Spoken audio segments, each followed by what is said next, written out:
constitucionais da OAB, quais são os requisitos da idoneidade moral, também prevendo um tratamento rígido em relação a casos de crimes, outros crimes importantes na nossa legislação. O crime de racismo deve ter esse mesmo assento reconhecido pelo judiciário, pela advocacia, como por toda a sociedade. Racismo é incompatível com a moral que a nossa sociedade defende hoje.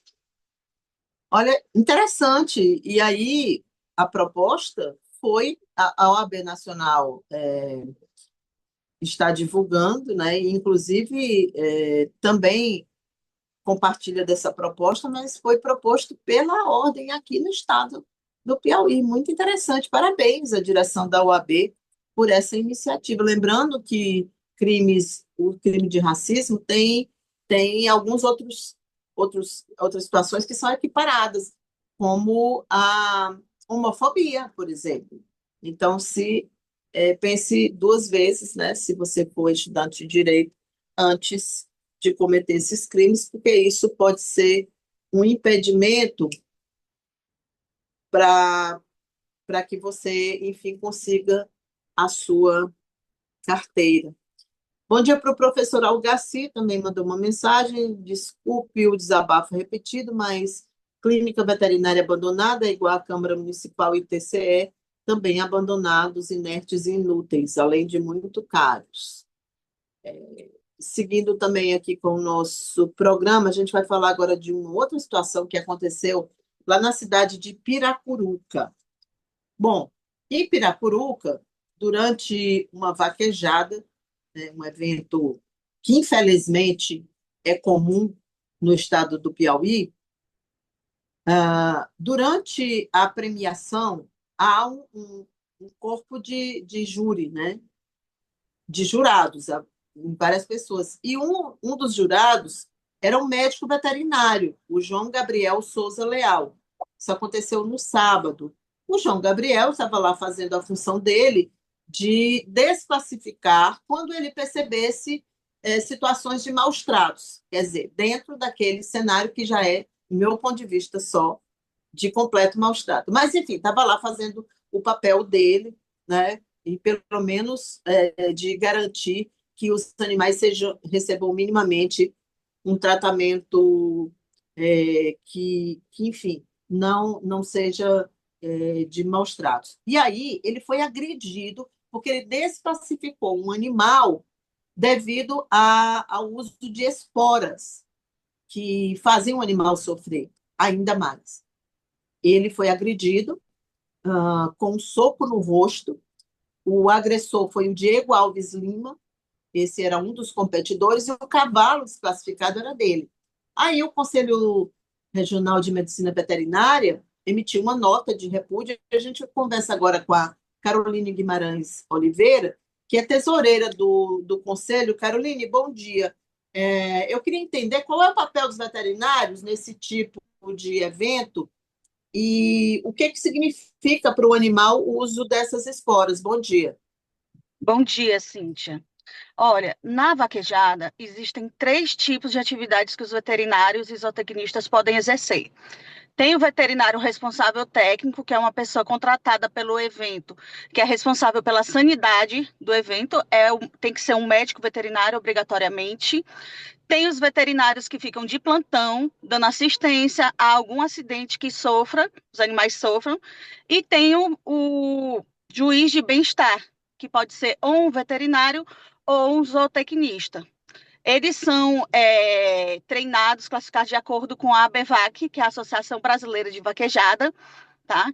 Que ela exige que nas provas chanceladas por ela tenha um juiz de bem-estar para cuidar do bem-estar dos animais. Então, qual é a função do juiz de bem-estar? O juiz de bem-estar ele vai estar presente na vaquejada, além dele estar responsável pelos 5 domínios animais, que é alimentação, saúde, comportamento, mental e nutricional. Ele ainda vai estar lá no final da pista, na prova. Assim que o competidor termina de correr, ele tem que passar com o seu cavalo para ser examinado. Se o animal tiver algum corte, algum machucado provocado por espora ou qualquer outra situação, ele pode ser desclassificado. Entendi. Então, no caso, essa espora, ela é eu queria que você explicasse, porque eu estou até olhando aqui no Google para ver o que é um acessório que é usado na bota do cavaleiro, né? E aí ele É, faz o animal sofrer para que ele corra mais, é isso? na verdade, o uso da espora ele é proibido. Ele não é mais aceito em vaquejada, tá? Mas para que ele é usado? Ele é usado na bota, né, do competidor. E quando ele quer que o animal adquira uma velocidade maior, ele pega e aperta a espora na região da barriga do animal para que o animal corra mais. E isso pode provocar cortes e feridas no animal. Meu Deus, que horror. E aí esse é o papel dos veterinários, que são os juízes, né? E Que aí são juízes o de João bem-estar. Gabriel, obviamente, percebeu que estava sendo usada essa espora. Para quem não sabe, que eu estou olhando aqui, é até difícil de... Porque imagino o grau de sofrimento que o animal não tem. Porque ele é como se fosse um objeto de tortura. Então, quando Sim, o animal, ele quer que o animal corra, ele aperta porque isso corta, isso faz fere o animal, e aí ele percebe o seguinte, olha, se eu não correr, eu vou sofrer mais. Percepção natural, de qualquer ser vivo, né, humano ou não, quando está prestes a ser torturado. Dá para compreender, é compreensível. E aí esses veterinários esses juízes precisam estar para garantir minimamente, é isso? Você acha? isso. Eu sei que realmente não são os veterinários que vão mudar essa tradição, essa cultura brasileira da vaquejada. Entendo que isso não seja possível, mas o que o Conselho fala sobre a presença dos veterinários nesses eventos? Sim, Cíntia. A presença do veterinário nesse evento, principalmente um veterinário atuando no bem-estar, é um ganho para a sociedade Sim. e para a população animal. Por quê? Porque nem toda vaquejada tem esse juiz de bem-estar, tá? O juiz de bem-estar, ele é reconhecido em provas que tem a chancela da ABVAC, que é a Associação Brasileira de Vaquejada, tá? Quando teve todo aquele movimento relacionado à vaquejada e Sim. queriam acabar com a vaquejada, e a vaquejada foi reconhecida como uma tradição cultural, principalmente no Nordeste do Brasil, a ABVAC, ela criou regulamentos, tá, que dão suporte para o animal e para o bem-estar animal, tá?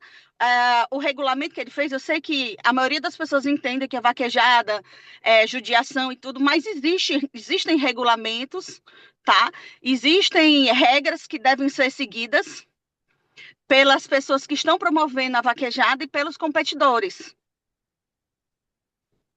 Entendi. E, inclusive, essa criação, como você mencionou, aconteceu depois daquele movimento e depois de uma regulação que existiu no Justamente. país. Isso acabou dividindo, polarizando a opinião pública no país. E aí se criou essa figura do juiz de bem-estar animal, que é ali mínima, diante daquele cenário, né, para mim, repito, de horror, que pelo menos tenha um especialista para avaliar e evitar que os animais sejam aí torturados durante as competições.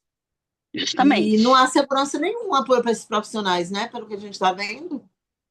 Então, é muito complicado, tanto para o juiz de bem-estar, quanto para o juiz de responsabilidade técnica, que é o RT, que a gente chama, que são pessoas, são veterinários, são pessoas capacitadas que estão dentro da vaquejada para cuidar do bem-estar animal, para cuidar de todo o ambiente que seja proporcionado ao animal. Os dois trabalham juntos nessa área e é bem complexo. Por quê? Porque o competidor, quando ele se sente ofendido, quando ele se sente prejudicado, geralmente ele bota a culpa no veterinário ou no juiz de bem-estar, que são os responsáveis para garantir, né, toda essa questão do bem-estar animal. Lembrando, Cíntia, que isso que esse competidor estava cometendo, ela entra na Lei 9.605, que é a Lei de Crimes Ambientais, que é maus tratos a animais. Essa lei, ela pode ter pena de 1 mês, de 3 meses a 1 ano, tá? E, além disso, pagamento de multa. Essa lei ela não é fiançável, ela é inafiançável. Então, o que o João Gabriel estava fazendo lá era zelando por essa lei, que é uma lei federal. Entendi. Ô, Caroline, quem é que fiscaliza essas tais novas vaquejadas para saber se elas estão incluindo essa figura do juiz de bem-estar? Ó, a vaquejada, ela é fiscalizada pela Agência de Defesa Agropecuária, que é a ADAP, né? Que ela, para ter a liberação de acontecer a vaquejada num determinado município, tem que ser cadastrada na ADAP, obrigatoriamente tem que ter um responsável técnico, que vai ser um médico veterinário, tá? Mas com relação ao bem-estar, são só as vaquejadas que querem ter a chancela da ABVAC, que a ABVAC ela faz uma pontuação no ranking dela, pontuação anual, e a pessoa fica classificada. Então, a vaquejada fica classificada nessa ABVAC, entendeu? Então, são duas partes. A fiscalização em si, quem fiscaliza de ter o veterinário é a Agência de Defesa Agropecuária, tá? Que só libera um evento se tiver o médico veterinário responsável técnico, tá? E a ABVAC, que para ser chancelado tem que ter o juiz de bem-estar. Entendi. Tá certo, então, a gente precisa cobrar, portanto, da ADAP, se essa fiscalização está acontecendo a contento e o que é que eles fazem quando eles flagram vaquejadas sem a Só presença de zootecnista. deixar claro aqui, Cíntia, que o posicionamento do Conselho, tá? O Conselho é de extrema indignação relacionado ao que aconteceu com o médico veterinário no ato, exercendo o ato da sua profissão, um ato legítimo da sua profissão, tá? E que o Conselho está prestando todo apoio ao João Gabriel e que o Conselho vai acionar a BEVAC pedindo que esse corredor ele seja banido, tá? Das vaquejadas, que ele não possa mais correr em vaquejadas no nosso estado, para evitar que isso venha acontecer novamente. Tá certo, querida. Muito obrigada pela entrevista. Um bom dia para você. Bom dia. É isso, 7h46. Eu